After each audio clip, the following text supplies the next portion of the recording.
Hey, welcome back to the Disney Plus Celebrity Challenge, and today we have Anthony Bourdain, No Reservations. This is his, I think is probably, he's had a few series, but this is probably one of his most iconic ones. It ran for, man, from 2005 to 2012. However, Disney Plus only has three of those seasons, seasons 1, 5, and 6, and a number of those episodes are chopped out of it.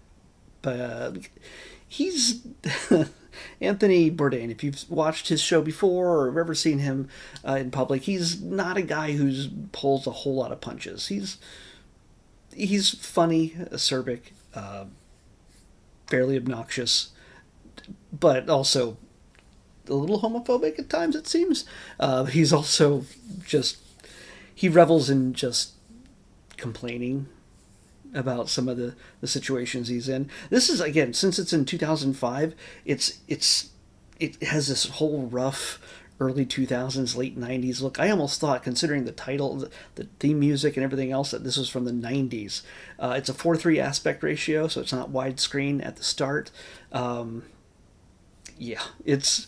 I have a feeling that this is. I'd never imagined to see Anthony Bourdain as a show on Disney Plus, because while I had not really watched a whole lot of him in the past, I knew enough that it would be a weird mix to put him and Mickey Mouse in the same place. He doesn't hold back about his opinions about the places he visits. You see this as mainly a food type of series, but it's more about the culture and the traveling to different parts of the world, and then discovering the food there. But also, again, for me, it's witnessing the culture and the people in it that make the food. That is the more fascinating part. I only watched the one episode. He went to Iceland and he spent most of his time complaining and drinking.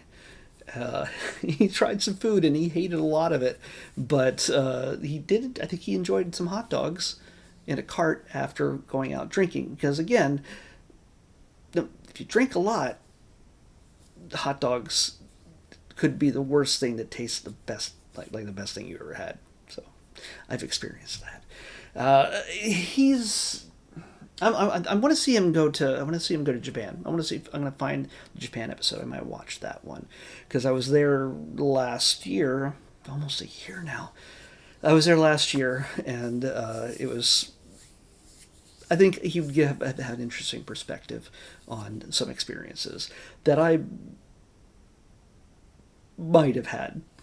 I have a feeling he went to some dicier, more interesting places than I did, although I had a great time. So where I went, I knew where I wanted to go. Anyway, Anthony, they have to bleep out a number of things. There is a lot of his humor is fairly dark, and considering if you know how he's no longer in this world, well, there's so many references to himself, and he is so very. He has a lot of dark humor, and talks about depression and drinking a lot. So a lot of it seems now, anyway, seems like foreshadowing. It's unfortunate because yeah, he's made lots of friends over the years, and lots of people who are just like, man, I want to be like that guy.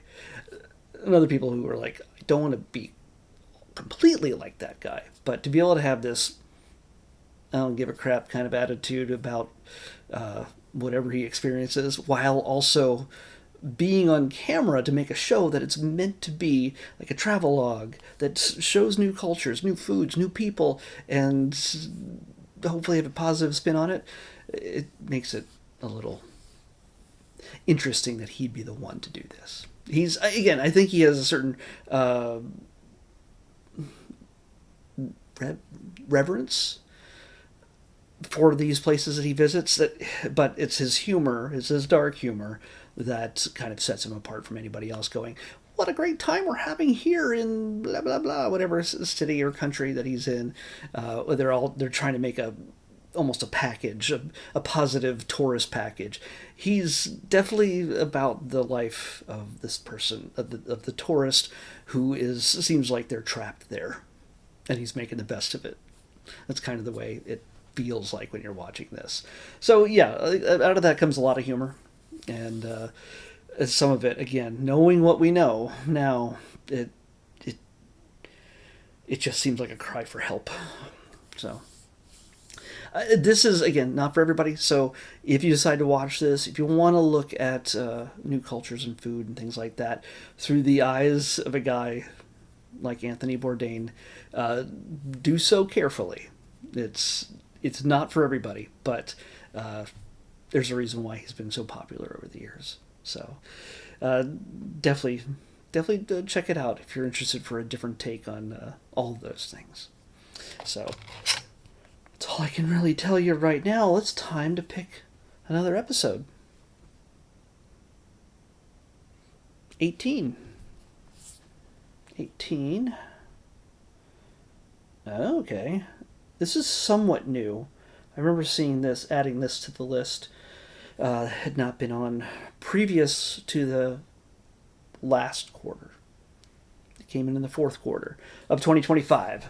This is a documentary. I think it's a series too, but we're going to only watch one episode. Cleopatra's Final Secret. So, yeah, this is the great thing. We have more documentary.